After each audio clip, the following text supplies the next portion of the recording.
Halo, assalamualaikum. Dun sanak sadonyo, ambo Fadli, ajo ayoy. Kini kita bahas masalah kaos Bali ya.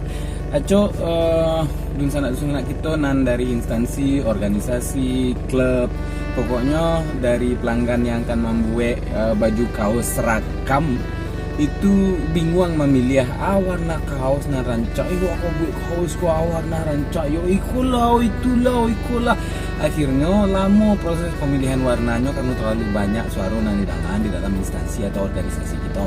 Nah, cara memilih dan sebenarnya aku cara ya sana.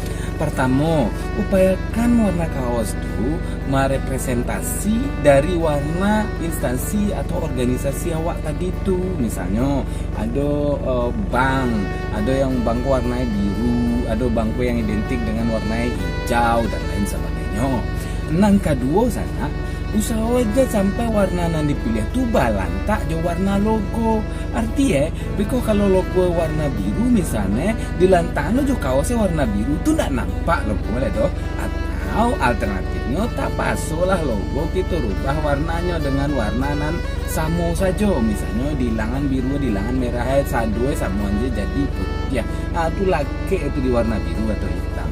Nah tak kata cara sana. Assalamualaikum warahmatullahi wabarakatuh.